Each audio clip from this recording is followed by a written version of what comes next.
a very interesting point. So, if you can help us walk in your decision making process of when you Mm-hmm. said, okay, I could have either hold on to my wise and make it grow, or I could part ways now and build something bigger and better. And so, how do you decide that? Like, what was your how do you decide such a okay? Let me leave my baby on a free fall and let me go somewhere else, or Right. on someone else's hand. Yeah, and it wasn't. Well, first off, it wasn't a free fall. It hadn't got. I was able to sell my company while it was healthy and Hmm. strong, and Hmm. so I didn't go that far. I made a point not to because, and the reason why I was able to do that is because the two companies before Hmm. they didn't sell. One Hmm. of them just failed, and the other one just basically fizzled out after COVID. Hmm. So in it, I've already seen what that looks like. Hmm. The other thing you got to remember is that the company that I successfully was able to exit on, Hmm.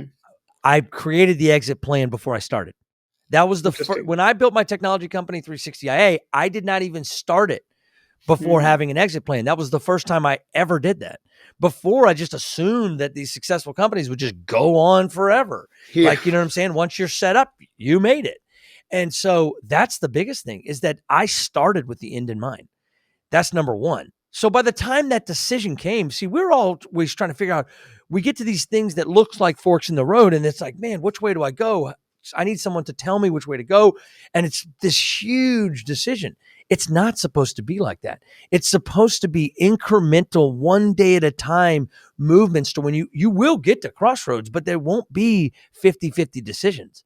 There'll be 70-30 splits, 80-20 splits, 90-10 splits, where you can have the confidence that clearly I should go at 80, 90, 70 instead of going with 20, 30, or 40. That's how it's supposed to go. It's supposed to be incremental. A lot of the principles in my book are actually about the daily work.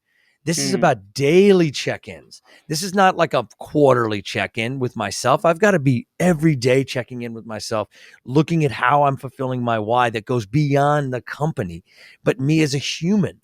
So that when I get to that moment, when I got to the moment where it was time to sell, it became clear to me. It wasn't a huge crossroads. So I don't look back wondering if, oh man, I feel even more confident after the fact that I did the right thing there.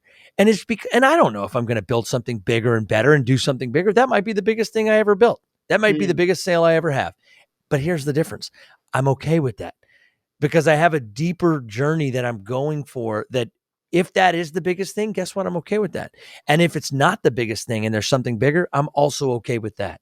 But becoming okay with things that are not okay, or with unknowns, and being comfortable living in that space right beyond fear where courage lives, that's this thin barrier that very few people realize they can step right across into. That is where I live now. But it requires a certain amount of harnessing strategic emotions. That's why a lot of the experience and work that I do with other people is looking at how to hack and rebuild strategic emotions in order to get that authentic success that we all want. And authentic success is not on a balance sheet. Okay. It's not on a balance sheet, right? So you have to have a balance sheet. But if that's all there is, I'm going to be wishing I did something different at the end of my life. No, I think so. One interesting thing about when you said you already had an exit in mind.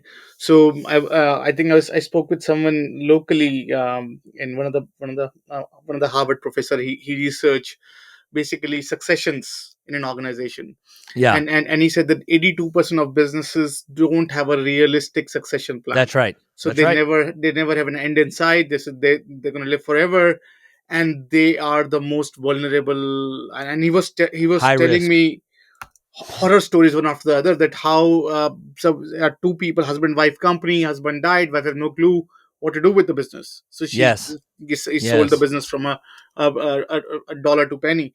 So um, that's remarkable, um, basically.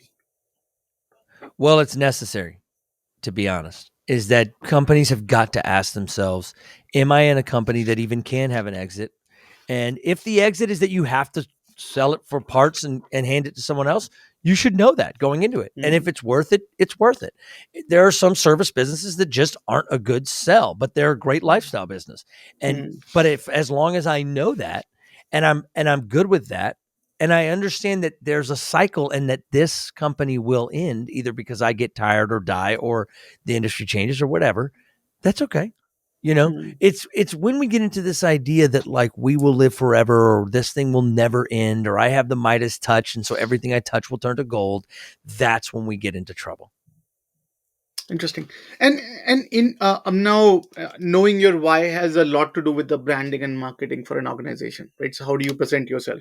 How do you let people know what you are up to? How do you clients attach to you? So Mm-hmm. when you look at your sort of your client portfolio or your investment portfolio companies, what are some of the easiest fixes that you see that people are just not focusing enough, and which could be like, if they just do these three things, they're 90% there. Like I wonder if you have observed some of the very quick fixes that Yeah. that So first of all, I think one of the three things would definitely have to be each person knowing their own mission that's in the organization. So from the obviously the CEO down, people understanding why they are there, and if they don't know why they're there or they don't think they should be there, then they should be basically like rewarded for leaving. So the first thing is like if people don't want to be there, don't be there. This is not a draft. If nobody got Hmm, drafted into their job. So it's like that's really important. I think people hang on and try to convince people. The one thing you can't sell people on is passion. If they're not hmm, passionate about it, hmm, then this is a mistake. Even though some people are really, really talented, if you're not passionate about it, it's irrelevant.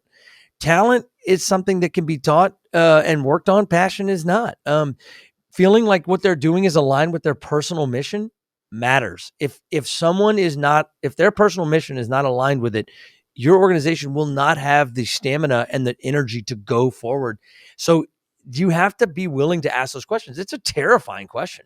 I started asking it to my companies after I came out with the Auto Why because I realized, okay, I wrote this book in a vacuum. I didn't really include any of my employees in it. It's like I've got to take them through the steps. I've got to be willing to ask the questions. And like, quite frankly, I literally started every single meeting. What I would do is I'd go around the room with 75 employees. And when there was a new employee or whatever, we would say, hey, my name is Frankie. And why are you here? Everyone had to say why they were here. And it was terrifying at times because like you're just cringing with the people that kind of are on that like bottom of the list, you know, weakest link bucket that we all have.